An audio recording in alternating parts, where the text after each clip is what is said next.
చరణ్ రక్తం కక్కుకొని స్పృహ తప్పి పడిపోయాక పల్లవి వాళ్ళు వచ్చి చరణ్ని లేపుతూ ఉంటారు. ఎంతకీ లేవకపోయేసరికి పల్లవి సిపిఆర్ చేస్తుంది.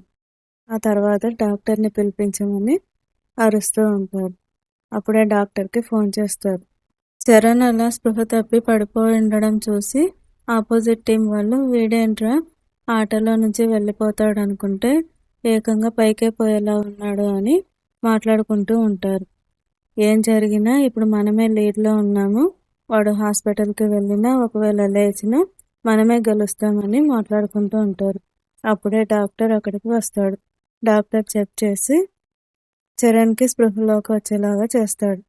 సిపిఆర్ చేసినందుకు తొందరగా నయమైందని, లేదంటే ప్రమాదం జరిగేదని అంటూ ఉంటాడు. ఆ తర్వాత పోటీ వద్దు ఏమి వద్దు అని చరణ్ వాళ్ళ కోచ్ ఇంటికి వెళ్ళిపోమని చెప్తాడు. తన ప్లేస్లో వేరే ప్లేయర్ని పెట్టి ఆడిస్తానని. కానీ చరణ్ మాత్రం ఒప్పుకోడు. ఎలాగైనా సరే నేనే ఆడతానని అంటాడు. అందుకు పల్లవి ఇంకా చరణ్ వాళ్ళ అమ్మ ఇద్దరూ ఒప్పుకోరు. అంత రిస్క్ చేసి ఎందుకు ఆడాలి, నీకు అసలే ప్రమాదం అని చెప్తూ ఉంటారు. అయినా చరణ్ ఒప్పుకోడు. నేను ఖచ్చితంగా ఆడే తీరుతాను, ఈ మ్యాచ్ ఎలాగైనా గెలవాలి అని మ్యాచ్లోకి వెళ్ళడానికి సిద్ధమవుతాడు. కోచ్ వాళ్ళకి చెప్తాడు, మ్యాచ్ ఆడటానికి రెడీగా ఉన్నాను అని. వెంటనే మ్యాచ్ స్టార్ట్ అవుతుంది. చరణ్ వాళ్ళ టీం వాళ్ళు బాగా ఆడుతూ ఉంటారు. కొద్దిగా చరణ్ వాళ్ళే లీడ్లోకి వస్తూ ఉంటారు. అది చూసి సంతోషంగా ఫీల్ అవుతూ ఉంటారు పల్లవి ఇంకా సుమ వాళ్ళు. పల్లవి తనని ఎంకరేజ్ చేస్తూ ఉంటే చరణ్ ఇంకా బాగా ఆడుతూ ఉంటాడు. గేమ్ ఎండింగ్కి వచ్చేసరికి చరణ్ కూతకు వెళ్తాడు. అప్పుడు కూడా మళ్ళీ అతను ఆపోజిట్ టీం అతను అందరితో కలిసి చరణ్ని పట్టుకుంటాడు. తనని వెళ్ళనివ్వకుండా తన మీద బరువు వేస్తూ తనకి ఊపిరాడనివ్వకుండా చేయాలని అనుకుంటాడు. కానీ చరణ్ మాత్రం అతన్ని గట్టిగా తోసేసి ముందుకు వెళ్తాడు. దాంతో చరణ్ వాళ్ళ టీం గెలుస్తుంది. అందరూ సంతోషంగా ఫీల్ అవుతూ ఉంటారు. ఆ తర్వాత చరణ్కి గిఫ్ట్ ఇస్తూ అక్కడున్న కోచ్ పల్లవిని పిలిచి పల్లవిని కూడా పొగుడతాడు. పల్లవి వల్లే చరణ్ ఈ గేమ్ని గెలిచాడని పొగడ్తలతో ముంచెత్తుతాడు. అందుకు చరణ్ కూడా సంతోషంగా ఫీల్ అవుతాడు. ఏమీ మాట్లాడాడు. ఆ తర్వాత అందరూ కలిసి ఇంటికి వస్తారు. ఇంటికి రాగానే చంటి ఇంకా చందు వాళ్ళు సంతోషంగా ఫీల్ అవుతారు. తనని మెచ్చుకుంటూ ఉంటారు. కానీ తను గేమ్ ఆడి గెలవడానికి కారణం పల్లవినేనని చెప్తూ ఉంటాడు చరణ్. చరణ్ అలా పల్లవికి క్రెడిట్ ఇస్తూ ఉంటే సుమ తట్టుకోలేకపోతుంది. తనకెందుకు క్రెడిట్ ఇస్తున్నావు, కష్టపడి ఆడింది, ప్రాబ్లమ్స్ ఫేస్ చేసింది నువ్వైతే అని అంటూ ఉంటుంది.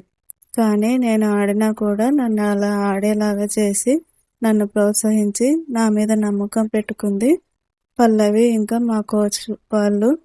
పల్లవి నాకు ఇచ్చిన ధైర్యం, ప్రోత్సాహం వల్లనే నేను ఈ ఆటను గెలిచానని అంటూ ఉంటాడు.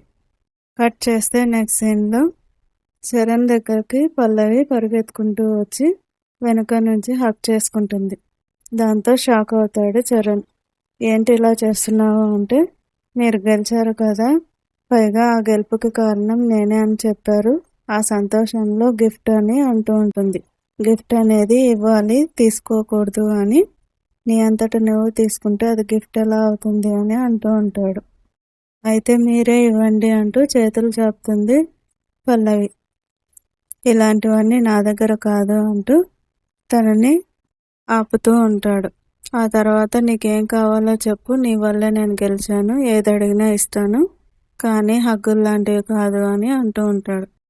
నాకేం కావాలి, మీ ప్రేమ తప్ప నాకు ఇంకేం అవసరం లేదు, అది కూడా నీ ఇష్ట ప్రకారం నీ అంతటా నువ్వే నాకు దగ్గర అవ్వాలి అని మాట్లాడుతూ ఉంటుంది. బలవంతంగా దగ్గర అయితే అది ప్రేమ కాదు అని చెప్తూ ఉంటుంది. దాంతో చరణ్ ఆలోచనలో పడతాడు. కట్ చేస్తే నెక్స్ట్ సీన్లో మరుసటి రోజు ఉదయం సుమ వాళ్ళ ఫ్రెండ్ తన కూతుర్ని తీసుకుని ఇంటికి వస్తుంది. కూతుర్ని తీసుకుని ఇలా వచ్చావేంటి అని అడుగుతూ ఉంటుంది. దాంతో అక్షిత, అదేంటి అలా అంటున్నారు, ఇంతకు ముందే కదా ఆంటీ మీకు ఫోన్లో చెప్పారు. వాళ్ళ అమ్మాయికి చందుకి పెళ్లి చేయాలని మాట్లాడుకున్నారు కదా అంటే, అవును కానీ ఇప్పుడెందుకు తీసుకొచ్చారని అడుగుతూ ఉంటుంది. ఆ విషయం మాట్లాడడానికే తీసుకొచ్చానని, తొందరగా నిశ్చితార్థం చేసేసుకుంటే ఓ పని అయిపోతుందని చెప్తుంది. అయితే ముందే చెప్పు ఉంటే పంతుల్ని పిలిపించేదాన్ని కదా అని సుమ అంటూ ఉంటుంది. నీకెందుకు అంత శ్రమ అని నేనే చెప్పాను, మరి కాసేపట్లో వచ్చేస్తాడు అని అంటూ ఉంటుంది సుమ ఫ్రెండ్. అప్పుడే పంతులు అక్కడికి వస్తాడు. పంతులు గారు కూర్చోగానే ఇద్దరి జాతకాలు చూపిస్తారు. వాళ్ళ జాతకాలు చూపిస్తూ ఉంటే చందు ఆ అమ్మాయిని చూస్తూ నవ్వుతూ ఉంటాడు. ఆ అమ్మాయి కూడా చందుని చూస్తూ నవ్వుతూ ఉంటుంది. వీళ్ళని చూసి కంగారు పడుతూ ఉంటుంది ఉష.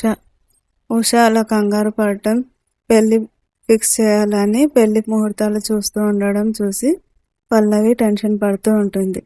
ఎలా ఆపాలో అర్థం కాక కంగారు పడుతూ ఉంటుంది. వీళ్ళు మాత్రం వాళ్ళ జాతకాలు చూపించి 4 రోజుల్లో ముహూర్తం ఉందని మాట్లాడుతూ ఉంటారు. పంతులు ఈ ముహూర్తానికి నిశ్చితార్థం చేశాక మరొక ముహూర్తాన్ని పెడతాను, అప్పుడు పెళ్లి చేతురని చెప్తూ ఉంటాడు. సరేనని ఒప్పుకుంటారు. ఉష ఏడుస్తూ బాధపడుతూ లోపలికి వెళ్ళిపోతుంది. కట్ చేస్తే తరువాయి భాగంలో ఏం జరగబోతుందో చూపిస్తారు. అప్పుడే అక్షిత తన నెక్లెస్ని తీసి ఉష బ్యాగ్లో పెట్టడం, తన మీద దొంగతనం నింద మోపి తనను అరెస్ట్ చేయించడం చూపిస్తారు.